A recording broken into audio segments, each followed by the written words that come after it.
नमस्कार, total health में आप सभी का स्वागत है। मैं हूं संजीव उपाध्याय। नमस्कार, स्वागत है आपका टोटल हेल्थ में। मैं हूं किरण भारद्वाज। फिराक गोरखपुरी कहते हैं कि तबीयत कोई दिन में भर जाएगी, चढ़ी है ये आंधी उतर जाएगी।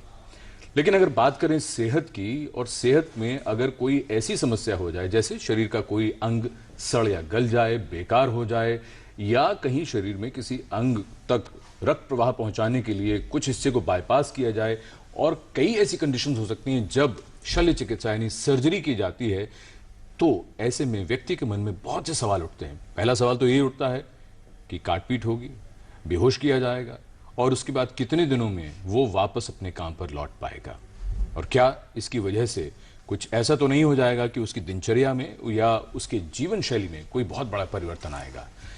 दरअसल चिकित्सा विज्ञान की अगर हम बात करें तो शल्य चिकित्सा में जो नए आयाम हमारे सामने आ रहे हैं, वो सचमुच हमें हैरत में भी डालते हैं, और सचमुच मन करता है इन विशेषज्ञों को सलाम करने का। किस तरह के ये बदलाव आ रहे हैं और हम शल्य चिकित्सा में कहां से चले और कहां तक पहुंचे हैं, ये विषय है आज के टोटल हेल्थ का, जिसमें खास तौर पर हम रोबोटिक सर्जरी पर भी बात करेंगे। जी हाँ, क्योंकि अगर बात करें सर्जरी की तो कुछ समय पहले तक ये आलम था कि जब किसी व्यक्ति को ये कहा जाता था कि आपकी सर्जरी होनी है तो बहुत सा डर होता था कि क्या हो सकता है, उसके दुष्परिणाम क्या हो सकते हैं। लेकिन जैसे जैसे इसका इस्तेमाल बढ़ा है, वहीं डर कुछ कम होने लगा है। अगर बात करें लेप्रोस्कोपिक या रोबोटिक सर्जरी के बारे में, जो कि सर्जरी के नए आयाम कहे जा रहे हैं, फिलहाल उन्हें लेकर भी मन में कुछ सवाल जरूर उठते हैं। तो बेहतर जानकारी के लिए जरूरी है ये समझना कि किस तरह से इस्तेमाल होता है इन तकनीकों का, और किस तरह के फायदे होते हैं जब सर्जरी के नए आयामों का इस्तेमाल किया जाए।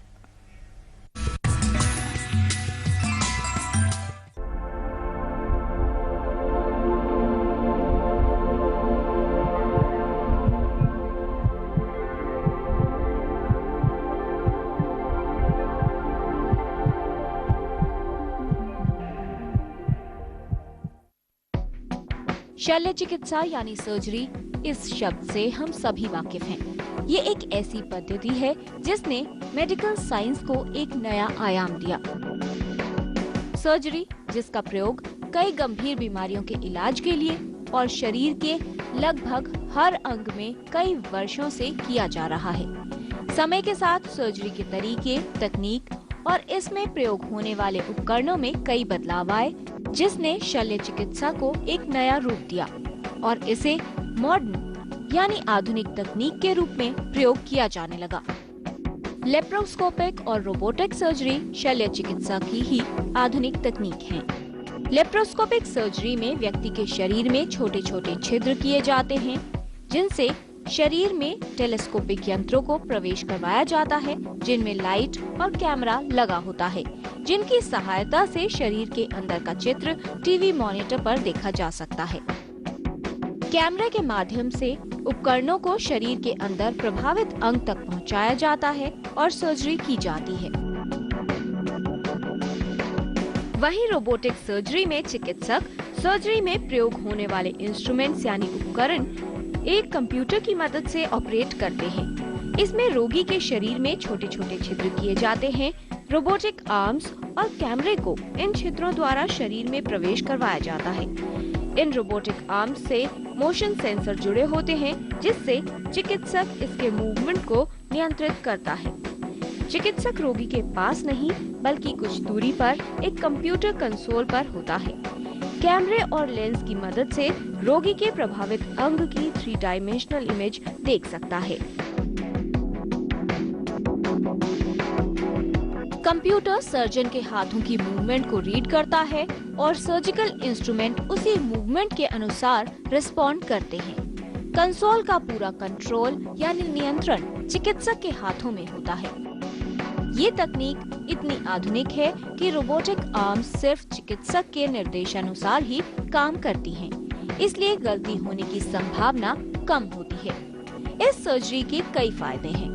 सर्जरी से रोगी के शरीर पर बड़े निशानों की जगह छोटे निशान बनते हैं। सर्जरी के बाद रोगी को ठीक होने में कम वक्त लगता है। सर्जरी के बाद मरीज को अस्पताल में कम समय तक रहना पड़ता है। साथ ही इस सर्जरी को कराने के बाद इन्फेक्शंस यानी संक्रमण का खतरा भी कम होता है। लेप्रोस्कोपिक और रोबोटिक सर्जरी इलाज का सरल व सुरक्षित तरीका है, लेकिन रोबोटिक सर्जरी की सुविधा बड़े शहरों में ही उपलब्ध है और इसका प्रयोग कुछ ही बीमारियों के इलाज तक सीमित है। साथ ही इसकी लागत और उपलब्धता भी एक बड़ा प्रश्न है। रोबोटिक सर्जरी जैसी तकनीकों का बेहतर प्रयोग हो सकता है यदि अधिक शल्य चिकित्सकों को इसका प्रशिक्षण दिया जाए, इसका खर्च कम हो सके और ये आसानी से उपलब्ध हो पाए। Total health, DD news.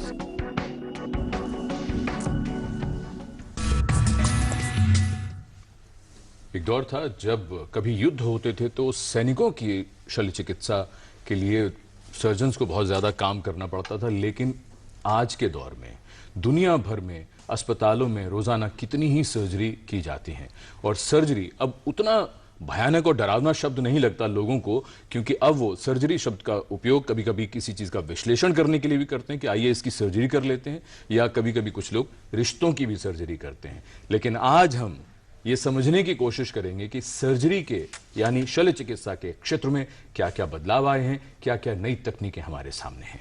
इस विषय पर जानकारी देने के लिए हमारे साथ स्टूडियो में मौजूद है विशेषज्ञों का खास पैनल। तो आइए सबसे पहले उनका परिचय आपसे करा दें। हमारे साथ हैं डॉक्टर MC मिश्रा, professor and head department of surgery, Akhil Bharatiya Ayurvigyan Sansthan से। Doctor Ali Zameer Khan, head minimally invasive and robotic thoracic surgery, Medanta the medicity से। और doctor Arvind Kumar, director institute of robotic surgery, sir Gangaram hospital से। आप सभी का स्वागत है स्टूडियो में। अगर बात करें नए आयामों की सर्जरी में तो बहुत से सवाल मन में उठते हैं और सब जानना चाहते हैं कि किस तरह की तकनीक है, क्या फायदे हैं और क्या कॉम्प्लिकेशंस इससे हो सकते हैं या कौन सी बीमारियों में इस्तेमाल कर सकते हैं। इस विषय से जुड़ी अगर कोई भी आप जानकारी चाहते हैं तो आप हमारे टोल फ्री नंबर पर कॉल कर सकते हैं। हमारा नंबर है 1800111234। आपसे अनुरोध करेंगे कि जिस समय आप हमारे विशेषज्ञों से बात कर रहे हो अपने टीवी की आवाज कम रखें और संक्षिप्त सवाल पूछे। फोन कॉल्स के अलावा ईमेल के माध्यम से भी आप अपने प्रश्न हम तक पहुंचा सकते हैं। हमारा ईमेल एड्रेस है totalhealthddnews@gmail.com। तो आइए चर्चा की शुरुआत करते हैं। सबसे पहले डॉक्टर MC मिश्रा, हम आपसे ये समझने की कोशिश करें, शल्य चिकित्सा की बात आती है, इतिहास से हम जानते हैं कि किस तरह से सर्जरी की जाती रही है, लेकिन पिछले 100-150 बरस में जो सामान्य तरह से जैसे हम ओपन सर्जरी कहते हैं, कुल मिलाकर क्या बदलाव हुआ है? देखिए, इसको हम शताब्दियों में एक्चुअली जी इसकी परिभाषा रख सकते हैं कि 19वीं सदी में एक कंसेप्ट ऑफ एंटीसेप्सिस, इन्फेक्शन के अगेंस्ट एक कंसेप्ट रखा एक ब्रिटिश सर्जन ने, जोसेफ लिस्टर नाम था उनका। और क्योंकि उससे पहले जैसे वो मान लीजिए 50 मरीजों का ऑपरेशन करते थे तो उसमें से आधे परसेंटेज, ऑलमोस्ट 25 मरीज सरवाइव नहीं करते थे इन्फेक्शन की वजह से, कोई भी ऑपरेशन हो। तो ये एक कंसेप्ट इवॉल्व हुआ 19वीं सदी में। और उसके बाद एक ये आया कि आप जो हम होश में हैं तो सर्जरी करना मुश्किल होता है क्योंकि दर्द होता है सबको जी। तो एक बेहोशी का कंसेप्ट, उसका नाइट्रस ऑक्साइड के साथ फिर ईथर और फिर क्लोरोफॉर्म का उपयोग शुरू हुआ। और उसके बाद फिर इंट्रावीनस एनेस्थीसिया 20वीं सदी के शुरू में शुरू किया गया। तो कंसेप्ट ऑफ एंटीसेप्सिस, फिर उसके बाद एनेस्थीसिया का उपयोग, और मैं समझता हूँ एक मेजर लैंडमार्क था जिसमें अलेक्जेंडर फ्लेमिंग को नोबेल प्राइज भी मिला, discovery of antibiotics. Because infection अभी भी मुश्किल बने हुए थे 20वीं सदी में भी।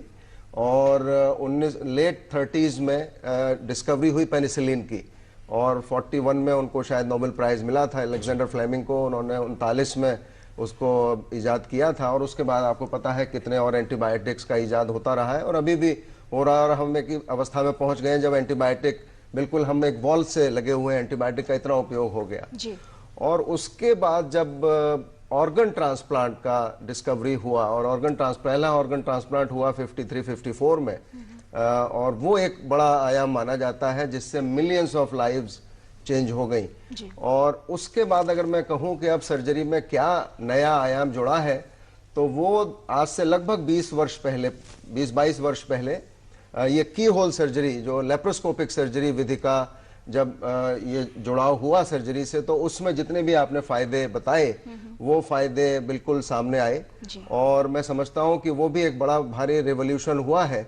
और अब लेट 20th सेंचुरी और हम 21वीं सदी में कदम रख चुके हैं, तो लेप्रोस्कोपी विधि को ही रोबोटिक सर्जरी से और आसान बनाने की प्रक्रिया शुरू हुई है, जिसका भी आपने जिक्र किया और उसके फायदे और उसके क्या अभी लिमिटेशंस हैं उसका भी आपने जिक्र किया। तो मैं समझता हूं कि ये बड़े आयाम सर्जरी में जुड़े हैं। और सर्जरी आज, जैसे आपने ठीक कहा कि हम जब स्टूडेंट से आज से 30-35 वर्ष पहले, तो एक हर्निया के ऑपरेशन के बाद भी पेशेंट को 7 दिन लिटाया जाता था।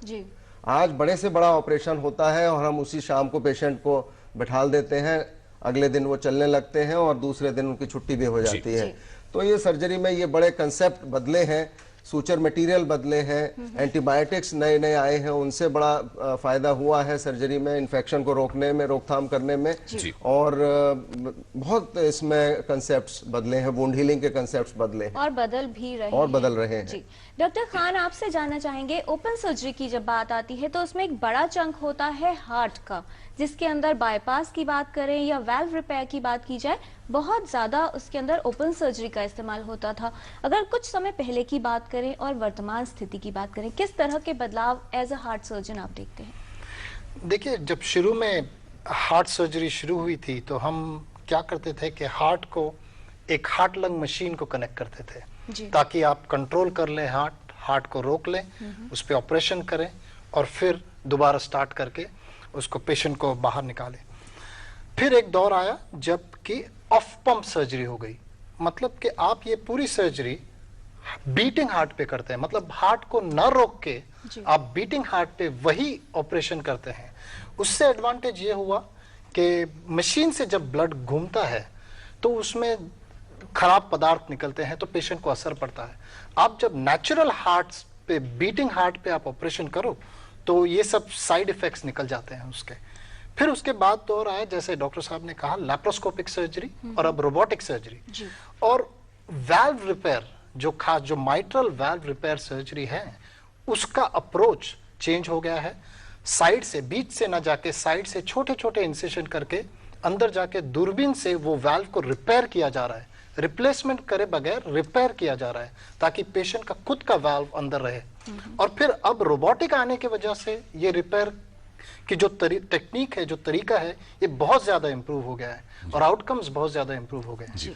तो काफी सारे बदलाव आ गए हैं। डॉक्टर अरविंद कुमार, जो अभी फायदे और जो बदलाव जो आए हैं सर्जरी की दुनिया में, आपसे हम ये समझने की कोशिश करें कि पिछले 100-150 बरस में जाहिर सी बात है ये सब भी हुआ, और इसके साथ एक चीज़ ये भी हुई होगी कि बहुत से लोगों पर, जिन पर पहले सर्जन सर्जरी नहीं कर पाते थे, तो वो दायरा भी बढ़ा होगा कि किसी को बहुत ऐसी मेडिकल कंडीशन है जिसमें आप सर्जरी नहीं कर पाते थे पहले, तो अब उस तरफ क्या बदलाव हुआ है, जरा वो बताइए हमको। देखिए, सर्जरी अब तक जो ओपन सर्जरी होती थी उसमें, जैसा कि आपने विजुअल्स में दिखाया कि हम एक बड़ा चीरा लगाते थे, वो चीरा एक्चुअली सर्जरी का पार्ट नहीं होता था, लेकिन उस चीरे की जरूरत होती थी जिस अंग पर सर्जरी करनी है वहां तक पहुंचने के लिए। फॉर एग्जाम्पल, जैसे आपने हार्ट सर्जरी की बात करी, तो हार्ट हमारा चेस्ट के अंदर होता है, उसके सामने एक ब्रेस्ट बोन होती है, तो ब्रेस्ट बोन को काटना हार्ट के ऑपरेशन का हिस्सा नहीं है, लेकिन हार्ट प्रोटेक्टेड है ब्रेस्ट बोन और रिब्स के द्वारा, तो वहां तक हाथ पहुंचाने के लिए हमें इसको काटना है। तो ये जो इतने बड़े कट्स होते थे, हम उसको कहते थे कट्स फॉर एक्सेस, ACCESS, मतलब वहां तक पहुंचने के लिए। इसका काफी ट्रॉमा पेशेंट को होता था, और जब इतना बड़ा ट्रॉमा आप पेशेंट के शरीर में देते हैं तो उसके बायोकेमिकल इफेक्ट्स होते हैं, बहुत सारे केमिकल शरीर में रिलीज होते हैं, जिससे वुंड हीलिंग डिलेड होती है, इम्यूनिटी लो होती है, तो उसका अपना एक स्ट्रेस होता था। अब जबकि हम उसी चीज को बड़ा कट लगाने की जगह छोटे छोटे कट से एक्सेस कर पा रहे हैं, तो जो पेशेंट को टोटल चोट पहुंच रही है वो कम हो गई है। तो बहुत सारे सिक पेशेंट जो पहले सर्जरी के लिए ठीक नहीं माने जाते थे, अब हम उनको भी ऑपरेट कर पा रहे हैं। जी, इसमें मैं एक चीज जोड़ना चाहूंगा, जो सवाल आपका था, मुद्दा इसमें था कि क्या जो लेप्रोस्कोपी से या रोबोटिक्स से ऐसे इस प्रकार के ऑपरेशन संभव हुए हैं जो पहले बहुत सारे सर्जन्स नहीं करते जी, थे। जी, बिल्कुल जी। ये बात सच है। इसमें अगर आप देखें, एक ऑपरेशन कहलाता है रेडिकल प्रोस्टेटेक्टमी, जो प्रोस्टेट कैंसर के लिए होता है, और मैं समझता हूँ कि बहुत सर्जन्स उसको ओपन भी नहीं करते थे क्योंकि काफ़ी डेप्थ में जाना पड़ता था, ब्लड लॉस बहुत होता था, मुश्किल होता था, तो बहुत सारे सर्जन इसको नहीं कर पाते थे। और लेप्रोस्कोपी विधि से और अब रोबोटिक विधि से उस ऑपरेशन का होना बड़ा सरल हो गया है। जो लोग इसमें ट्रेनिंग जिनकी हो गई है और जो लोग कर रहे हैं बड़े लार्ज नंबर्स में, यूएसए में भी और भारत में भी अब। और इसके अलावा मैं समझता हूँ कि बैरियाट्रिक सर्जरी जिसको हम कहते हैं, मोटापे की सर्जरी, वो भारत में मैंने यही सर्जरी की ट्रेनिंग करी, मैं यही पढ़ा। पिछले 35 वर्ष में मुझे नहीं पता कोई भी सर्जन मैंने अपने टीचर्स को या किसी को बैरियाट्रिक सर्जरी ओपन माध्यम से करते हुए देखे। लेकिन जब से लेप्रोस्कोपी आई और रोबोटिक आया तो इसका भी उपयोग हमारे यहाँ बहुत ज़्यादा होने लगा। और अब देखिए बैरियाट्रिक सर्जरी एक अपने में स्पेशलिटी बन गई है और बहुत सारे सर्जन्स ने इसके लेप्रोस्कोपी विधि से ट्रेनिंग ली और पेशेंट्स भी इसको कराने के लिए आगे आ रहे हैं। जी, तो दुनिया बदल रही है और आयाम बदल रहे हैं सर्जरी के। इस वक्त हम टोटल हेल्थ में बात कर रहे हैं सर्जरी यानी शल्य चिकित्सा के बदलते आयामों पर। हमारी चर्चा जारी रहेगी विशेषज्ञों के साथ एक छोटे से ब्रेक के बाद। ब्रेक के बाद आप सभी का स्वागत। और आज हम टोटल हेल्थ में बात कर रहे हैं शल्य चिकित्सा के बदलते आयामों पर।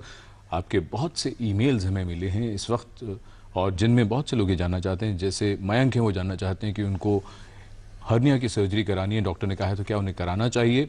और इसके अलावा और भी बहुत से सवाल हैं, खासकर इस बात को लेकर कि रोबोटिक सर्जरी कहाँ कहाँ उपलब्ध है और कैसे कराई जा सकती है, इस पर हम बात करेंगे। लेकिन उससे पहले अब्दुल खालिक साहब रामगढ़ राजस्थान से, जो हमारे नियमित दर्शक हैं, उन्होंने फ़ोन किया है। ज़रा उनसे पूछते हैं वो क्या जानना चाहते हैं। अब्दुल खालिक साहब नमस्कार और आदावर्स, पूछें सवाल। नमस्कार संदीप उपाध्याय जी और नमस्कार किरण भारद्वाज जी। जी नमस्कार। नमस्कार। डॉक्टर जमीर खान जी से मेरा क्वेश्चन है कि जमीर खान जी, अगर किसी मनुष्य के, मेरे मित्र के एक गुर्दे पे पथरी है तो उसमें रोबोटिक सर्जरी करवाएं या ओपन सर्जरी? रोबोटिक सर्जरी में यह है खून कम बहता, पैसे ज्यादा लगते हैं, और ओपन सर्जरी में खून ज्यादा बहता है, पैसे कम लगते हैं। तो मैं जमीर खान जी से पूछना चाहता हूं कि उन्हें गुर्दे पर पथरी है तो इसमें रोबोटिक सर्जरी करवाएं, अगर उनके स्वास्थ्य के लिए बेहतर कौन सी होगी? पैसे की तरफ हमें नहीं देखना है। तो मैं जमीर खान जी से पूछना चाहता हूं। जी बताइए डॉक्टर खान, क्योंकि अगर पैसे ज्यादा बहेंगे तो पसीना भी ज्यादा बहाना पड़ेगा। सही है। मेरे ख्याल से बीच का माध्यम लेना चाहिए। लैप्रोस्कोपिक गॉल ब्लैडर रिसेक्शन जो कहते हैं, लैप्रोस्कोप यूज करके आप अगर गॉल ब्लैडर निकाले तो ये बीच का माध्यम है। आपको रोबोटिक का एक्स्ट्रा खर्चा भी नहीं होगा और वही छोटे छोटे कट्स से आप ये गॉल ब्लैडर निकाल पाएंगे जी। तो मेरे ख्याल से आप लैप्रोस्कोपिक गॉल ब्लैडर सर्जरी कराएं, रोबोटिक गॉल ब्लैडर सर्जरी की जरूरत नहीं होगी। ओपन बिल्कुल ना कराएं क्योंकि लैप्रोस्कोपिक से बहुत फायदा है जी। इन्होंने गुर्दे की पथरी की बात की खालिद साहब ने, तो बिल्कुल ठीक कह रहे हैं जमीर खान साहब कि गुर्दे की पथरी भी लेप्रोस्कोपी विधि से निकल सकती है और उसमें भी कम रक्तस्राव होगा और पैसे भी उसमें थोड़े से कम लगेंगे रोबोटिक्स के हिसाब से। लेकिन उनको ऐसा सर्जन ढूंढना पड़ेगा जो लेप्रोस्कोपी विधि से इसका ऑपरेशन करता हो, जिसकी ट्रेनिंग हुई। डॉक्टर मिश्रा, इससे पहले कि हम रोबोटिक सर्जरी या लेप्रोस्कोपी पे जाएं, ओपन सर्जरी के बारे में आपसे ये जान लें कि ओपन सर्जरी कौन कौन से अंगों या कौन कौन सी बीमारियों में उपयोगी है और किस तरह के जो प्रोसीजर्स आप देखते हैं जिसके अंदर वाकई इफेक्टिव कहा जाए ओपन सर्जरी को? नहीं, ओपन सर्जरी देखिए पिछले 150 वर्षों से आपने जैसे कहा हो ही रही है और ओपन सर्जरी में भी बहुत तरक्की हुई है। जैसे हमने कहा कि सूचर मटेरियल का उपयोग बिल्कुल बदल गया है। सूचर मटेरियल का जो पहले हम लोग जब 30 वर्ष पहले जो सूचर मटेरियल थे आज यूज ही नहीं होते हैं, नए सूचर मटेरियल आ गए हैं। हीलिंग की जो कंसेप्ट है वो बदले हैं, उतना आराम नहीं करना पड़ता। लेकिन हाँ, open surgery head to toe कहीं पे भी होती है, ब्रेन की भी होती है, हेड एंड नेक में भी होती है, ब्रेस्ट की भी होती है, छाती खोल के भी होती है, पेट में भी होती है, लिवर की, स्प्लीन की, इंटेस्टीन की, कैंसर की, नॉन कैंसर की, एक्सट्रीमिटीज में होती है। तो ओपन सर्जरी तो गोल्ड स्टैंडर्ड है, लेकिन कुछ बीमारियों में गोल्ड स्टैंडर्ड अब मिनिमल एक्सेस सर्जरी हो गई है। जैसे अगर गॉल ब्लैडर रिमूवल की जब हम बात करते हैं तो उसके लिए अब गोल्ड स्टैंडर्ड लेप्रोस्कोपिक रिमूवल माना जाता है। इसी प्रकार से और बहुत सारे ऑपरेशंस हैं जिनमें मिनिमल एक्सेस, जिसको लेप्रोस्कोपी या की होल सर्जरी कहते हैं, वो भी अब बदल गया है। और बहुत सारे ऑपरेशंस जो पहले हम बड़ा कट लगा के करते थे, अब उसको हम रिजर्व रखते हैं। जैसे बच्चा रोता है जब, तो माँ की गोदी में ही जाता है, तो ओपन सर्जरी को मैं उसी प्रकार से लेता हूं। वो हमारे लिए अभी भी रेस्क्यू या कैसे हम कन्वर्ट करना जिसको कहते हैं, और उसको कॉम्प्लिकेशन नहीं मानते। पेशेंट के हित में अगर हमको ओपन सर्जरी करनी पड़े लेप्रोस्कोपी से या रोबोटिक से, तो वो आज भी होती है और होती रहेगी, वो खत्म होने वाली नहीं है। जी, इस चर्चा को रखेंगे जारी। फिलहाल अजय जी हैं महाराष्ट्र से फोन लाइन पर हमारे साथ। अजय जी, आपका स्वागत। क्या जानना चाहते हैं आप? हाँ मैडम, मैं अजय बोल रहा हूँ। Good morning madam. Good morning ji. Madam, ये जो रोबोटिक सर्जरी है ये किन किन डिसीज के लिए की जाती है मैडम, और क्या आम आदमी इस सर्जरी का फायदा ले सकता है मैडम? जी अजय जी, आप हमारा कार्यक्रम देखते रहिए, विस्तार से हम इस पर चर्चा करने वाले हैं। Doctor Arvind Kumar, open surgery तो गोल्ड स्टैंडर्ड मानी जाती है आज भी, जैसा डॉक्टर मिश्रा कह रहे हैं, लेकिन कुछ मामलों में इन्होंने कहा कि लेप्रोस्कोपिक टेक ओवर कर रही है या बेटर ऑप्शंस आप लोग समझते हैं। कौन सी स्थिति, कौन सी बीमारियां, कौन से अंग जिसमें आप प्रेफर करेंगे लेप्रोस्कोपिक? देखिए, लेप्रोस्कोपी सर्जरी जब शुरू हुई थी तो सबसे पहले इसका प्रयोग गॉल ब्लैडर ऑपरेशन के लिए किया गया था। ये पहला ऑपरेशन था जहां लेप्रोस्कोप, जिसने एक्चुअली, जिसको हम लेप्रोस्कोपिक रेवोल्यूशन कहते हैं, उसकी शुरुआत की थी। सबसे पहले गॉल ब्लैडर पे ये अप्लाई हुई थी और बहुत जल्दी ही ये एक गोल्ड स्टैंडर्ड कहलाई जाने लग गई थी। उसके बाद फिर अपेंडिक्स का ऑपरेशन है, हर्निया का ऑपरेशन है। ये 3 मेन एरियाज थे जहां ये कुछ शुरू के वर्षों में अप्लाई हुई। उसके बाद इसको धीरे धीरे और सब एरियाज में अप्लाई किया जाने लगा। जैसे सीबीडी है, जो गॉल ब्लैडर की नली होती है, वो यूरोलॉजी में किडनी के ऑपरेशंस, यूरेटर के ऑपरेशंस, ब्लैडर के ऑपरेशंस, स्प्लीन के ऑपरेशंस, गायनेकोलॉजी में, फिर चेस्ट सर्जरी में इसका दूरबीन द्वारा, क्योंकि चेस्ट के अंदर जब आप कट्स करते हैं तो रिब्स टूट जाती हैं, उससे बहुत दर्द होता है, तो चेस्ट में इसका बहुत एप्लीकेशन आने लगा। तो general surgery, gynaecology, urology, chest surgery, बच्चों की सर्जरी जो पीडियाट्रिक सर्जरी कहते हैं, और उसके बाद दूसरे एरियाज में भी कैंसर सर्जरी, उस सब में भी इसको अप्लाई किया जाने लगा। सो धीरे धीरे गॉल ब्लैडर से शुरुआत करके आज शायद शरीर के अंदर किया जाने वाला कोई ऐसा ऑपरेशन नहीं है जिसको दूरबीन की पद्धति के द्वारा नहीं किया जा सकता। चर्चा को आगे बढ़ाएं। डॉक्टर खान, अगर हार्ट की बात की जाए, कौन से प्रोसीजर्स हैं जिनको आप लेप्रोस्कोपिक विधि से करना बेहतर समझते हैं या उसमें फायदेमंद है? अगर सिर्फ हार्ट की बात किया जाए तो आप बाईपास सर्जरी जो होती है उसमें हम अंदर जाके जब IMA जिसे कहते हैं इंटरनल मेमोरी आर्टरी होती है, उसको नीचे उतारना होता है और हार्ट पे लगाना होता है, वो लेप्रोस्कोपिक सर्जरी से बड़ा अच्छा हो जाता है, रोबोटिक से भी अच्छा होता है। हमारे अस्पताल में उसके बाईपास भी करते हैं हम रोबोटिक से।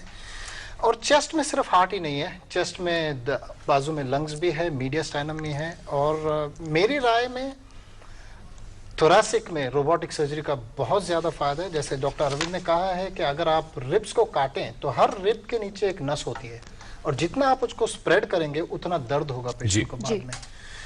लैप्रोस्कोपिक और रोबोटिक सर्जरी से हम छोटे छोटे कट करके रिब्स के बीच में से जाते हैं ताकि ये नस को दबाव ना हो।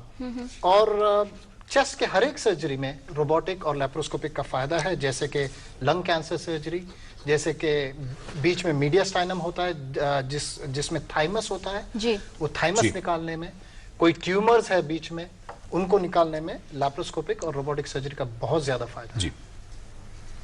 जी, और फिलहाल हमारे साथ फोन लाइन पर हैं ओम प्रकाश गुप्ता जी दिल्ली से। ओम प्रकाश जी, आपका स्वागत, सवाल पूछिए।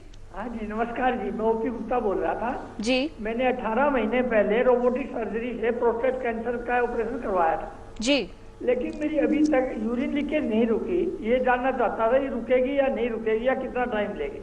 जी डॉक्टर अरविंद कुमार, क्या कहना चाहेंगे आप? इन्होंने ये आपका ऑपरेशन किस चीज के लिए हुआ था? ये प्रोस्टेट कैंसर के लिए। प्रोस्टेट कैंसर के लिए। कभी कभी प्रोस्टेट कैंसर की सर्जरी के बाद ये यूरिन का कंट्रोल ना आने का कुछ इशू होता है, but majority of the cases में ये चीज समय के साथ सेटल हो जाती है। तो ओम प्रकाश जी, आप थोड़ा सा सब्र और रखें, जैसे जैसे समय बीतेगा ये आपकी जो समस्या है ये हल हो जाएगी। जी, तो आज हम सर्जरी के बदलते आयाम पर कर रहे हैं चर्चा। हमारी चर्चा विशेषज्ञों के साथ जारी रहेगी एक छोटे से ब्रेक के बाद। आप सभी का एक बार फिर स्वागत। सर्जरी के बदलते आयाम और खास तौर पर रोबोटिक सर्जरी के बारे में आज हम बात कर रहे हैं। चर्चा को आगे बढ़ाते हैं। डॉक्टर मिश्रा, लेप्रोस्कोपिक के बारे में हमने आपसे कुछ जानकारी ली। अगर फायदे की बात की जाए as compare to open surgery, किस तरह के फायदे आप देखते हैं जो पेशेंट के लिए भी हो और सर्जन के लिए भी हो? देखिए, एक तो सर्जन के लिए तो लेप्रोस्कोपी थोड़ा टेढ़ा काम होता है, कुछ सीखना पड़ता है, नया टेक्निक है, अगर ट्रेनिंग नहीं हुई हो तो सीखने की आवश्यकता होती है। और उसके बाद जब हम सीख जाते हैं तो हम we enjoy doing that operation, तो उसमें कोई शक नहीं है। पेशेंट के पर्सपेक्टिव से जब लेप्रोस्कोपी से गॉलब्लैडर रिमूवल की खबर आई सर्जिकल कम्युनिटी में, तो लोगों ने इसको बड़े अविश्वास के साथ लिया उस समय कि ये कैसे संभव है, लेकिन वो हो चुका था। और उस रियलिटी को पेशेंट्स ने भी बहुत जल्दी एक्सेप्ट किया और सर्जन्स ने भी बहुत जल्दी अडॉप्ट किया। और शुरू में थोड़े कॉम्प्लिकेशंस भी उसके ज़्यादा हुए अनुपात में ओपन के मुकाबले, लेकिन फिर एक धीरे धीरे समय के साथ वो ट्रेनिंग जैसे जैसे मिलती गई लोगों को तो वो कम होता गया। तो सबसे बड़ा जो इसका एक फ़ायदा आता है कि आपको चीरा बड़ा नहीं लगता। तो वुंड से रिलेटेड जितने भी इश्यूज, जितनी भी कॉम्प्लिकेशंस हैं, पेन होता है सबसे पहले। हर आदमी, अगर हम ऑपरेशन में ये गारंटी कर दें कि दर्द नहीं होगा, तो हर व्यक्ति, बच्चा, बूढ़ा, वयस्क, सभी लोग ऑपरेशन कराने के लिए एकदम से तैयार हो जाएंगे। पेन से सबको डर लगता है, हमको भी डर लगता है जी। पेन सबसे बड़ा एक इश्यू है। तो चीरा बड़ा छोटा रहेगा तो दर्द भी कम होगा जी। उसके अलावा इन्फेक्शन, जैसे आपने अपनी स्टोरी में भी बताया, संक्रमण बहुत कम हो गया, उसके डीप इन्फेक्शंस बहुत कम हो गए। हर्निया सर्जरी में मेश लगाते हैं हम लोग, डीप इन्फेक्शंस का अनुपात बहुत कम हो गया। उसके बाद इन्फेक्शन नहीं होगा तो वुंड खुलेगा नहीं ऑपरेशन के बाद, नहीं तो वुंड डेहिसेंसेस बहुत हो जाते हैं, वुंड खुल जाता है इन्फेक्शन की वजह से। हर्नियाज बन जाते हैं लेट कॉम्प्लिकेशंस में, उस वुंड के जो पेट पर चीरा लगता है उसमें से हर्निया बन जाते हैं भिन्न भिन्न प्रकार के, तो वो नहीं होता। जो रिक्वायरमेंट है आपके पेन किलर मेडिसिन की, वो बड़ी कम हो जाती है। आप पेशेंट को जल्दी ओरली अलाउ कर देते हैं, हॉस्पिटल से घर जल्दी चले जाते हैं, अपने काम पे जल्दी वापस जाते हैं।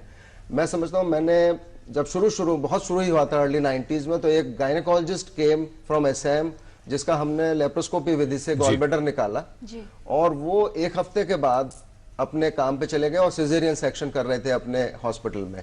तो इसमें काम पे जल्दी वापस जाता है। तो आप जैसे उस दिन भी हम चर्चा कर रहे थे कि उससे जो ऑफ वर्क आपका लॉस होता है, इकोनॉमिक लॉस बहुत कम हो जाता है जी। और फिर इसमें चूंकि हम डायरेक्टली ब्लेड और सूचर, नीडल होल्डर, नीडल नहीं उपयोग कर रहे इतना ज्यादा, तो प्रिक्स की संभावना कम हो जाती है। तो जो एक कुछ बीमारियां हैं जो पेशेंट से हमको सर्जन्स को लग सकती हैं या सर्जन से पेशेंट को लग सकती हैं, उनका अनुपात बहुत कम हो जाता है क्योंकि हम वो प्रिक्स नहीं हो रहे हैं। तो ये भी बहुत एक बड़ा, मैं समझता हूँ, इसका फायदा है। और इकोनॉमिक एडवांटेज भी बहुत ज्यादा है जी। हमारे पास आपके ईमेल्स, यानी दर्शकों के ईमेल्स लगातार आ रहे हैं। रघुनंदन लाल गुलाटी, डॉक्टर जमीर, ये सवाल आपके लिए। वो ये जानना चाहते हैं कि उनको हार्ट ट्रांसप्लांट एडवाइस किया गया है। वो दो सवाल है उनके। वो ये जानना चाहते हैं कि इसमें कट कितना बड़ा लगेगा और अस्पताल में कितने वक्त तक उनको रहना पड़ेगा। हार्ट ट्रांसप्लांट जो है ये इट्स बहुत ही बड़ा अंडरटेकिंग है जी। इसमें कट जो होता है, या तो आप वर्टिकली ऐसा करते हो पूरा जी, या अक्रॉस करते हो। इट डिपेंड्स कि क्या उनको करवाना है, यानी क्या उनकी कंडीशन है, उस पर डिपेंड करता है। अस्पताल में रहने का ऐसा है कि मिनिमम 2 हफ्ते का हिसाब रहता है, एटलीस्ट 10 to 14 डेज। ये हार्ट ट्रांसप्लांट जो है ये अभी लैप्रोस्कोपिक या रोबोटिक से नहीं किया जा रहा, ये ओपन से ही होगा, ओपन सर्जरी होगा, ओपन से ही होगा। और इंडिया में भी बहुत कम सेंटर्स हैं जो कर रहे हैं जी। और इसके अलावा अरुण गुप्ता, डॉक्टर अरविंद कुमार, वही जानना चाहते हैं, उनको डिस्क प्रोलैप्स है, तो वो ये जानना चाह रहे हैं कि उनको किस तरह की सर्जरी करानी चाहिए उसके लिए। डिस्क प्रोलैप्स एक और ऐसा एरिया है जहां पहले ओपन सर्जरी होती थी, उसके लिए बड़ा कट लगा के किया जाता था सर्जरी, लेकिन अब उसकी भी एक की होल या दूरबीन के द्वारा सर्जरी संभव है। अच्छा। जिसमें वो सारे एडवांटेजेस जो प्रोफेसर मिश्रा ने एन्यूमरेट किए थे जी, कम दर्द से लेकर के क्विक रिकवरी तक, वो सारे एडवांटेजेस होते हैं जी।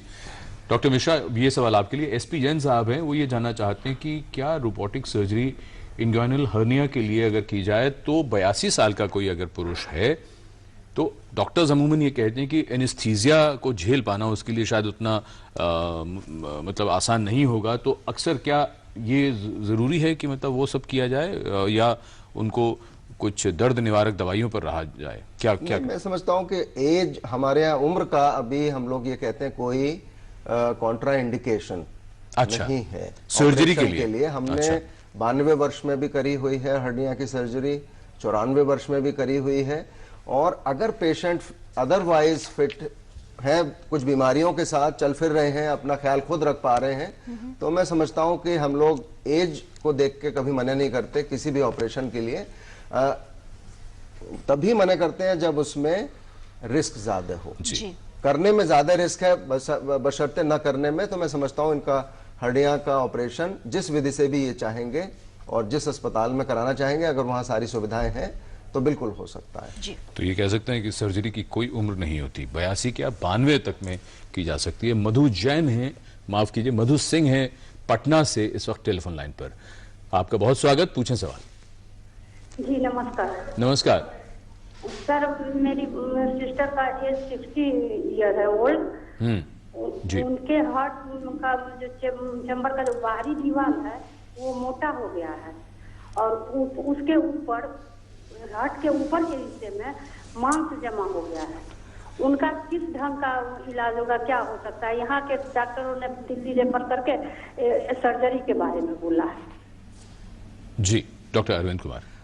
जैसा कि ये बयान कर रही हैं कि शायद हार्ट के सामने कोई मांस बन गया है जी। तो ये एक्चुअली ट्यूमर भी हो सकता है। तो आपके लिए मधु जी ये एडवाइस होगी कि तुरंत आप एक तो सीटी स्कैन कराएं इनका छाती का, उससे हमें पता लगेगा कि वो मांस क्या है, क्योंकि वो ट्यूमर भी हो सकता है। और उसके बाद आपको अगर उसमें कुछ नुक्स निकलता है तो तुरंत किसी चेस्ट सर्जन से कंसल्ट करना चाहिए। जी जी, चर्चा को और आगे बढ़ाते हैं। अब 2-3 बातें आ गई। जो एसपी जैन ने जो सवाल पूछा था एनेस्थीसिया को लेकर, आप लोगों से हम ये भी समझना चाहेंगे, 2 बातें मुख्य हैं। एक तो बड़ा कट जो लगता था अब उसको छोटा किया जा रहा है, चाहे वो ओपन सर्जरी की भी बात हो। डॉक्टर मिश्रा ने एक और बात कही और उन्होंने कहा कि दर्द जो है उसको कम किया जा रहा है। अब ये बताइए आप लोग कि कुल मिलाकर ओपन सर्जरी से जब हम आगे की तरफ बढ़ते हैं, मिनिमली इन्वेजिव की तरफ बढ़ते हैं, तो क्या उसमें चूंकि ऑपरेशन का जो ड्यूरेशन है ओपन सर्जरी के मुकाबले, क्या वो भी कम हो जाता है, जिसकी वजह से एनेस्थीसिया दिया जाएगा वो भी कम वक्त के लिए दिया जाएगा? डॉक्टर मिश्रा, ये जरूरी नहीं है, क्योंकि शुरू में जब हम लर्निंग कर्व एक बोलते हैं, जब इस टेक्निक को जब शुरू करता है कोई भी सर्जन शुरू करेगा, शुरू में समय इसमें ज्यादा लग सकता है ओपन सर्जरी के मुकाबले। कुछ प्रोसीजर्स में ओपन से ज्यादा समय लगता है लेप्रोस्कोपी विधि में। और जैसे गॉल ब्लैडर का ऑपरेशन अगर मैं आपको बताऊं, तो पहला केस जब हमने किया तो 4 घंटे लगाए, नेक्स्ट किया तो 3 घंटे लगे, 2 घंटे लगे, 1 घंटा, और अब आम गॉल ब्लैडर आधे घंटे में हो जाता है। और ओपन से अगर करेंगे तो भी उतना ही समय लगता है। अच्छा, वो ईज और डिफिकल्टी पर निर्भर करता है कि कौन ऑपरेशन कितना मुश्किल है, कितना आसान है। बट काफी ऑपरेशंस में लेप्रोस्कोपी विधि से समय थोड़ा अधिक लगता है। तो वो बात तो नहीं होती कि एनेस्थीसिया कम समय के लिए दिया जाएगा, लेकिन रिकवरी में जितना एडवांटेज उससे मिल जाता है, जो हमारे एनेस्थीसिया कोलीग हमको बताते हैं कि अगर हर्निया का भी ऑपरेशन किसी मान लीजिए ओबीज पेशेंट में करें, जिसमें पल्मोनरी कॉम्प्लिकेशंस, लंग कॉम्प्लिकेशंस का भी संभावना है, हार्ट भी कॉम्प्रोमाइज्ड है, तो उनकी रिकवरी में बहुत सहूलियत मिलती है अगर दर्द कम होता है ऑपरेशन के बाद। तो ये बिल्कुल मानी बात है और ज्यादातर एनेस्थीसियोलॉजिस्ट इसको मानते हैं और हमको कहते भी हैं कि अगर हो सकता है मिनिमल एक्सेस से, अगर रिस्क बहुत ज्यादा नहीं है तो कर दें उससे। जी डॉक्टर अरविंद कुमार, अगर बात करें लिमिटेशंस की मिनिमली इन्वेजिव सर्जरी को लेकर, तो किस तरह की लिमिटेशंस आप देखते हैं अगर कंपेयर किया जाए ओपन सर्जरी से? देखिए, वो हर चीज जो अच्छी होती है उसके कुछ साइड इफेक्ट्स भी होते हैं और कुछ लिमिटेशंस भी होते हैं। तो इस लैप्रोस्कोपी या रोबोटिक सर्जरी के भी कुछ लिमिटेशंस हैं। सबसे बड़ा लिमिटेशन जो मैं समझता हूं वो ये है कि हम हमेशा ओपन सर्जरी को हाथ से फील करके, टिश्यूज को टच करके, महसूस करके आप सर्जरी करते हैं। यहां पर आपके हाथ अंदर नहीं जाते, आपके औजार अंदर जाते हैं और वो मैकेनिकल होते हैं, उसमें कोई टच सेंसेशन नहीं होता। इनडायरेक्टली हम टिश्यू को टच करके और उसको टीवी मॉनिटर पर देख के एक इनडायरेक्ट एविडेंस लेते हैं कि ये सॉफ्ट है, ये हार्ड है, लेकिन वो एक इनडायरेक्ट चीज होती है, उसको रीलर्न करते हैं हम। तो मेरे हिसाब से एक तो ड्रॉबैक ये है कि इसमें टच नहीं होता हमारा, तो जो टिश्यूज को फील करके ऑपरेशन वाली बात है वो नहीं हो पाती। बहुत सारे एरियाज जहां बहुत बड़ा ट्यूमर होता है, जिसको निकालने के लिए, अगर किसी के एक बड़ा सॉलिड ट्यूमर है तो उसको निकालने के लिए आपको उतना बड़ा कट तो करना ही पड़ेगा, तो वो फिर दूरबीन से संभव नहीं हो पाता। और बहुत एडवांस्ड कैंसर है, इस तरह की चीजों में फिर दूरबीन वाली सर्जरी अपना एक लिमिटेशन बन जाती है। बट जैसे जैसे समय बीत रहा है, वो बहुत सारी चीजें जो कल की तारीख में नॉट डूएबल समझी जाती थी, वो आज डूएबल हो रही हैं, क्योंकि नई नई तकनीकें आ रही हैं और टेक्नोलॉजीज ऐड हो रही हैं। शायद एक समय ऐसा आएगा जो सब कुछ दूरबीन द्वारा ही संभव पाएगा। सचमुच काफी कुछ बदलाव आ रहे हैं। और फिलहाल चंडीगढ़ से डॉक्टर HR सन्यासन टेलीफोन लाइन पर हैं। आपका बहुत स्वागत, पूछे सवाल। नमस्कार सर। जी नमस्कार, सवाल पूछिए। मैं चंडीगढ़ से डॉक्टर HR सांख्यान बोल रहा हूँ। जी जी जी। सर मुझे ट्रिपल बैसल डिजीज है। एक आर्टरी 100% ब्लॉक है, दूसरी 80% ब्लॉक है और तीसरी 50 to 60% ब्लॉक है जी। 4 साल से दवाइयों के ऊपर इसको मैनेज कर रहा हूँ। मैं पूछना चाहता हूँ कि क्या इसके लिए ऑपरेशन जरूरी है या दवाइयों से ही मैं मैनेज करता रहूँ? और दूसरा मेरा क्वेश्चन ये है जी कि क्या इसके लिए रोबोटिक सर्जरी काम करेगी? Thank you. अच्छा जी, कौन आप में से जवाब देना चाहेगा? डॉक्टर जमीर। देखिए, आपका जो ट्रिपल वेसल डिजीज है, इसके लिए मेरे ख्याल से बेस्ट ऑप्शन, अभी तो आप चला रहे हैं दवाइयों पर लॉन्ग टर्म में इसके लिए बेस्ट ऑप्शन ये है कि आप इसका ऑपरेशन करवा लें।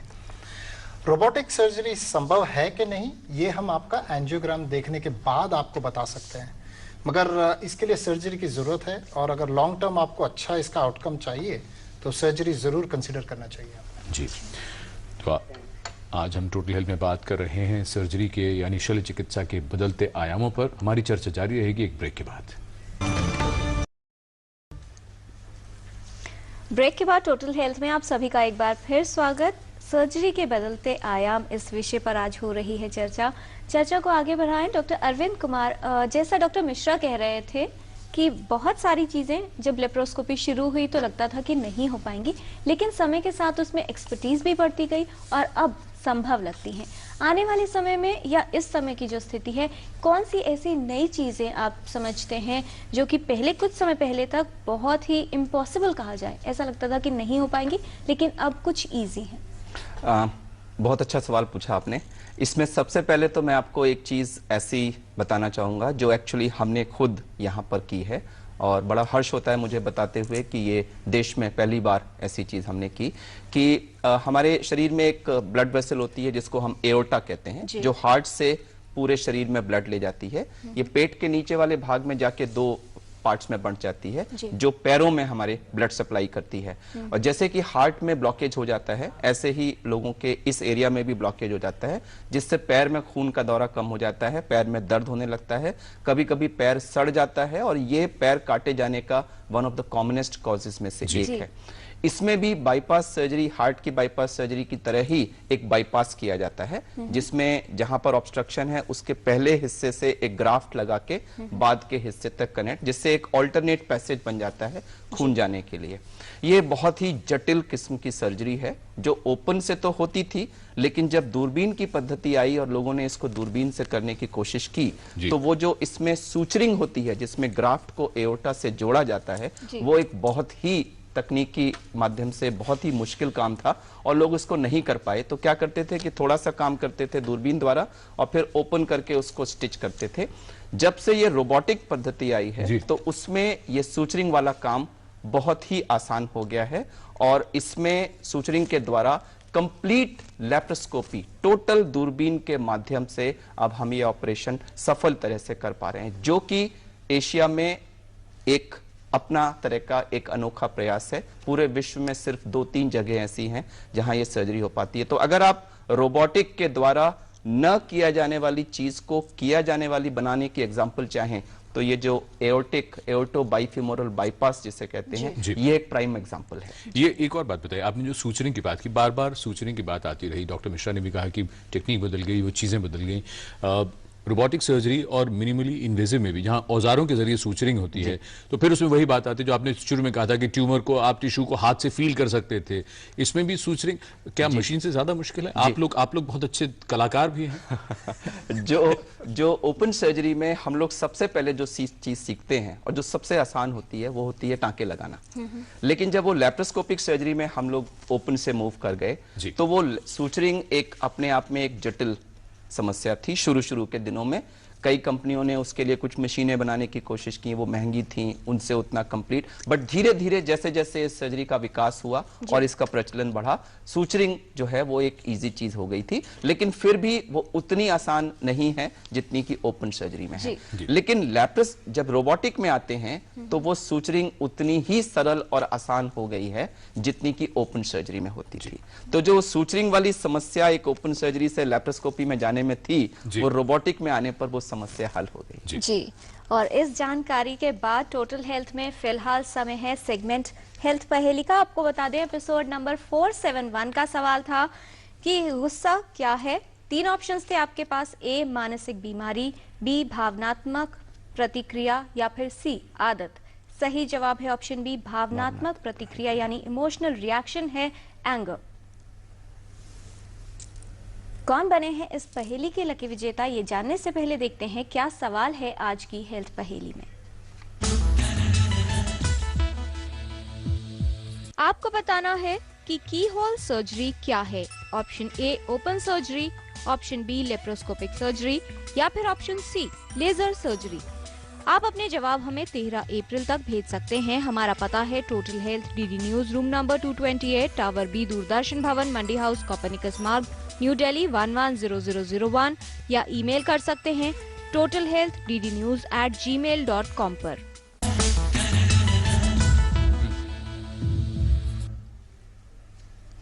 तो आप भी लिख भेजिए हमें इस पहेली का सही जवाब और शामिल हो जाइए हमारे हेल्थ क्विज कॉन्टेस्ट में। और कौन बने हैं एपिसोड नंबर 471 के लकी विनर, इसके लिए हम रिक्वेस्ट करेंगे डॉक्टर खान से, जिनके सामने मौजूद है सारी करेक्ट एंट्रीज की। आप बताएं हमारे व्यूअर्स को कि आज के लकी विनर कौन है। आज के लकी विनर है आयुष शर्मा, नासिक रोड। जी, आयुष शर्मा आपको बहुत बधाई। और टोटल हेल्थ में अब समय हो गया है रैपिड फायर का। रैपिड फायर हम शुरू कर रहे हैं डॉक्टर मिश्रा आपसे। पहला सवाल आपको जा रहा है, सर्जरी क्यों आवश्यक है? जब भी कोई बीमारी का बिना सर्जरी के इलाज संभव नहीं है तो सर्जरी आवश्यक हो जाती है। और मैं समझता हूं कि जब हम आज मिनिमल एक्सेस और रोबोटिक सर्जरी की बात कर रहे हैं तो मैं हमेशा स्टूडेंट्स को भी यही पढ़ाता हूं कि बिना इलाज के कोई बीमारी ठीक हो जाए अपने सीमित समय में, सबसे अच्छी बात वो है। जैसे जुकाम खांसी हमारा ठीक हो जाता है 1 हफ्ते में। अगर दवाई से कोई चीज ठीक हो सकती है तो सर्जरी उसके लिए आवश्यक नहीं है जी। अगर मिनिमल एक्सेस से कोई काम हो सकता है तो बड़ी सर्जरी उसके लिए आवश्यक नहीं है। और अगर बड़ी सर्जरी आवश्यक है किसी बीमारी के लिए, कैंसर के लिए, बड़े ट्यूमर्स के लिए, तो वो जरूरी है। तो डॉक्टर खान, बहुत संक्षिप्त में आपसे जानना चाहेंगे सर्जरी के कॉन्ट्राइंडिकेशंस या कौन से लोग जो फिट नहीं है सर्जरी के लिए। देखिए, द कॉमनेस्ट कॉन्ट्राइंडिकेशन जो होता है सर्जरी के लिए वो है कार्डियोवास्कुलर डिजीज। हम जब पेशेंट को फिटनेस के लिए देखते हैं तो हमें कार्डियोवास्कुलर डिजीज देखना काफ़ी इंपॉर्टेंट होता है, एनेस्थीसिया की फिटनेस देखना काफ़ी इंपॉर्टेंट होता है। तो cardiovascular disease is one of the most important contraindication. Lungs की भी जो कंडीशन है उसकी भी जांच करनी होती है। तो these are the few things which cause a problem with surgery. जी doctor Arvind Kumar, open surgery में एनेस्थीसिया की ज्यादा जरूरत पड़ती है। ओपन सर्जरी में एनेस्थीसिया की ज्यादा जरूरत पड़ती है ऐसा तो सही नहीं है। जी डॉक्टर मिश्रा, ओपन सर्जरी में ब्लड लॉस ज्यादा होता है। हाँ, रिस्क ऑफ इन्फेक्शन ज्यादा होता है डॉक्टर खान ओपन सर्जरी में। जी यस। हॉस्पिटल में अधिक समय तक रहना पड़ता है ओपन सर्जरी के बाद। जी जी डॉक्टर मिश्रा, लेप्रोस्कोपी से सिर्फ पेट की सर्जरी की जा सकती है? नहीं, जैसे डिस्कशन हमने किया कि हेड टू टो सारी स्पेशलिटीज में आज दूरबीन वाली विधि या की होल सर्जरी या एंडोस्कोपिक सर्जरी जिसको हम कहते हैं, हेड से लेकर neuro surgeons, ENT, chest surgeons, thyroid निकाल रहे हैं लोग, पेट की भी कर रहे हैं, जॉइंट्स की भी कर रहे हैं, स्पाइन की भी कर रहे हैं, तो हर जगह अप्लाई हो सकती है। डॉक्टर खान, मोटे लोगों में लेप्रोस्कोपिक सर्जरी मुश्किल होती है। That is incorrect. Okay. Laparoscopic surgery ही लेजर वाली सर्जरी कहलाते हैं। ये एक बहुत कॉमन भ्रांति है। ओपीडी में आने वाला हर मरीज यही सवाल करता है, डॉक्टर साहब ये ऑपरेशन आप लेजर पद्धति से करेंगे ना? जब हम उनसे पूछते हैं तो एक्चुअली उनका तात्पर्य दूरबीन के, ये बहुत ही कॉमन भ्रांति है। आपने अपने प्रश्न में भी यही डाला है। अब रैपिड फायर को अब हम और आगे उसको और रैपिड बना रहे हैं, यानी अब बहुत छोटे छोटे जवाब, यानी हाँ ना और हद से अधिक वाक्य में। सबसे पहले आपसे शुरू करें डॉक्टर मिश्रा, ये जान लें लेप्रोस्कोपिक सर्जरी इफेक्टिव है किन बीमारियों के ट्रीटमेंट में? पहला, गॉल ब्लैडर स्टोन्स। हाँ जी। डॉक्टर खान, हार्ट के लिए मिट्रल वाल्व रिपेयर में? Yes, effective. Doctor Kumar, uterus removal या हिस्टेरेक्टमी में? यस। गुर्दे से पथरी निकालने में? डॉक्टर मिश्रा? हाँ। हार्ट ब्लॉकेज ठीक करने में? यस, रोबोटिक खास करके आजकल यूज हो रहा है। डॉक्टर अरविंद कुमार, त्वचा के ऊपरी हिस्से में अगर कोई गांठ हो उसको निकालने के लिए? नहीं। डॉक्टर मिश्रा, हर्निया के लिए? जी बिल्कुल। डॉक्टर खान, एडवांस या बहुत बड़े ट्यूमर्स के लिए? नहीं। प्रोस्टेक्टमी के लिए? बहुत, सबसे ज्यादा एप्लीकेशन है उसका। जी। डॉक्टर मिश्रा, लेप्रोस्कोपिक सर्जरी में पेट में हाइड्रोजन गैस भरी जाती है, ये सही है गलत है? ये गलत है। कार्बन डाइऑक्साइड सबसे जो कॉमन गैस है, कार्बन डाइऑक्साइड है। अगर हमको मिल सकती है तो हीलियम एक न्यूट्रल गैस है, वो उसको भी उपयोग कर सकते हैं। डॉक्टर खान, अगर ट्रेन्ड सर्जन द्वारा लेप्रोस्कोपिक सर्जरी न की जाए तो आंतरिक अंगों यानी इंटरनल ऑर्गन्स में डैमेज हो सकता है? Absolutely correct. लेप्रोस्कोपिक सर्जरी में निशान नहीं बनते? बनते हैं लेकिन बहुत छोटे होते हैं और वो दिखते नहीं हैं। जी। डॉक्टर मिश्रा, रोबोटिक सर्जरी तकनीक में रोबोट या कंप्यूटर का प्रयोग किया जाता है? बिल्कुल ठीक। डॉक्टर खान, रोबोटिक सर्जरी में सर्जन की आवश्यकता नहीं होती, रोबोट ही ऑपरेशन कर देता है? बिल्कुल गलत है। रोबोट को कंट्रोल सर्जन ही करता है। थैंक गॉड आजकल ये मौका नहीं आया। Doctor Arvind Kumar, robotic surgery कोई भी सर्जन कर सकता है, स्पेशलाइज्ड ट्रेनिंग जरूरी नहीं है? गलत, इसके लिए बहुत स्पेशलाइज्ड ट्रेनिंग की जरूरत है और उसके बाद ही करना चाहिए ये। डॉक्टर मिश्रा, रोबोटिक तकनीक हर पेशेंट में और हर प्रकार की सर्जरी में उपयोगी है? नहीं, जैसे आपने डिस्कशन किया कि कुछ बीमारियों में इसका उपयोग बहुत अच्छा है और इसके बाकी आपने बताया इसका क्या फायदा है, क्या नुकसान है। डॉक्टर खान, दिल्ली में कितने रोबोटिक सिस्टम मौजूद हैं? अभी फिलहाल 5 है दिल्ली में और कंट्री में 10 है। जी, आपने हमारे अगले सवाल का जवाब दे दिया। तो जो हम डॉक्टर अरविंद कुमार से पूछने वाले, लेकिन अब डॉक्टर अरविंद कुमार, हम आपसे ये जान लें कि रोबोटिक सर्जरी की कीमत क्या होती है? देखिए, जो रोबोटिक सर्जरी में जो ये सिस्टम यूज होता है, ये आज की तारीख में केवल एक कंपनी है दुनिया में जो बना रही है, तो नेचुरली उनकी मोनोपोली है, तो इसका रेट ज्यादा है। तो जो इनिशियल रोबोट्स सिस्टम इंस्टॉलेशन में करीब 6-7 करोड़ का खर्चा आता है। उसके अलावा जब हर सर्जरी में जो हम औजार यूज करते हैं वो लिमिटेड यूज होते हैं, तो उसमें रिकरिंग एक्सपेंडिचर भी होता है। तो कुल मिला के अगर आप वही सर्जरी की होल के माध्यम से कराएं या उसको रोबोटिक के माध्यम से कराएं तो करीब 75,000 रुपए से लेकर लाख रुपए तक का एक्स्ट्रा खर्चा रोबोटिक सर्जरी में। Doctor Mishra, robotic surgery is effective in treating fibroids, रसौली में बेहतर है? करते, बेहतर कहना तो मुश्किल है कि करते हैं। जी। डॉक्टर खान, रोबोटिक सर्जरी से पोस्ट ऑपरेटिव बाउल ऑब्स्ट्रक्शन ज्यादा होता है? That's incorrect. सही नहीं है? कम होता है। कम होता है। रोबोटिक सर्जरी हार्ट के ऑपरेशंस में फायदेमंद है? हार्ट के कुछ ऑपरेशंस में फायदेमंद है, सब नहीं। डॉक्टर मिश्रा, रोबोटिक इक्विपमेंट की कीमत और मेंटेनेंस बहुत ज्यादा है? ज्यादा है।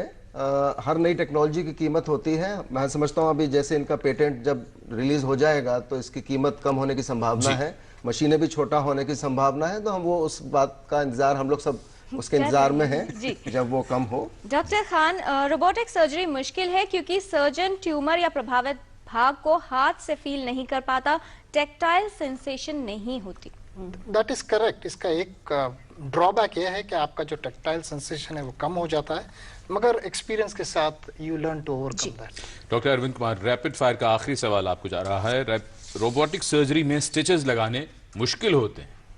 एक्चुअली रोबोटिक सर्जरी में स्टिचिंग सबसे आसान होती है, इतनी आसान जैसे कि ओपन सर्जरी। जी, और इस सेशन के बाद फिलहाल टोटल हेल्थ में समय है एक छोटे से ब्रेक का, कहीं मत जाएगा, हम लौटते हैं इस ब्रेक के बाद। का स्वागत। इससे पहले कि हम आपसे इजाजत लें, हमारे पास एक ईमेल आया है हेमंत कुमार सिंह का। ये जानना चाहते हैं डॉक्टर मिश्रा कि इनके भाई की उम्र 19 वर्ष है और उनका एक्सीडेंट हो गया था 6 मार्च को, और ऑपरेशन के बाद उनकी स्प्लीन को निकाल दिया गया ताकि उनके शरीर में इन्फेक्शन न फैले। 2 सवाल है उनके, वो जानना चाहते हैं कि इसके बाद किस तरह की प्रिकॉशन सावधानी बरतनी चाहिए, और उसके बाद का सवाल हम बाद में पूछेंगे। जी, इसमें स्प्लीन निकलने से अगर उनका वैक्सीनेशन, एक्चुअली अगर इंजरी की वजह से स्प्लीन निकली है तो वैक्सीनेशन नहीं हुआ होगा जी। और तो एक तो ये इनको लॉन्ग टर्म हम लोग आजकल ओरल पेनिसिलिन दे देते हैं, वो ले सकते हैं। उस इन्फेक्शन को ओवरवेलमिंग सेप्सिस कहलाती है, पोस्ट स्प्लेनेक्टमी सेप्सिस जी, उसको कम करने के लिए। दूसरा, हालांकि वैक्सीनेशन स्प्लीन निकालने से पहले लगे तो बेहतर होता है, लेकिन वो वैक्सीनेशन भी वो ले सकते हैं जी। और स्प्लीन के निकलने से कुछ खास इसका कोई प्रभाव या ऐसा कुछ पड़ेगा? और कोई प्रभाव तो नहीं होता, सिर्फ कुछ पेशेंट्स में इन्फेक्शन होने की संभावना ज्यादा होती है, बहुत कम परसेंट, वो भी बहुत थोड़े लोगों में। तो इनको पहली बात तो यह है कि इनको घबराने की कोई जरूरत नहीं है जी, कुछ नहीं होगा। और जैसा कि डॉक्टर मिश्रा ने कहा, अगर वैक्सीन ले लेंगे तो बेटर है, बट उसके बिना भी कोई ऐसी खास चीज होने वाली नहीं है जी। बहुत धन्यवाद देना चाहेंगे doctor Arvind Kumar, doctor Khan, doctor Mishra, आप सभी का इस तमाम जानकारी के लिए। और जैसा हमारे विशेषज्ञों ने आपको बताया है कि बहुत जरूरी है कि अगर कोई बीमारी दवा से ठीक होती है तो सर्जरी ना करवाएं, लेकिन अगर डॉक्टर ये कहता है कि सर्जरी की जरूरत है तो जरूरी ये भी है कि आप सर्जरी कराने में विलंब न करें। और अगर सर्जरी करानी हो तो ये जरूर जांच कर लें, परख लें, डॉक्टर के पास जाएं और बात करें कि आपके लिए कौन सी सर्जरी उपलब्ध है, यानी सर्जरी के कौन सा तरीका आपके लिए सबसे ज्यादा अच्छा रहेगा, और एक अच्छे सर्जन का जरूर पता करें, बार बार हमारे विशेषज्ञ कहते हैं। तो अगले सप्ताह जब मैं और किरण लौटेंगे टोटल हेल्थ में, तो हम बात करेंगे, क्योंकि 7 अप्रैल विश्व स्वास्थ्य दिवस है, यानी वर्ल्ड हेल्थ डे है, उस दिन हम बात करेंगे हाई ब्लड प्रेशर पर। तो जरूर देखिएगा अगले सप्ताह टोटल हेल्थ। तब तक के लिए नमस्कार।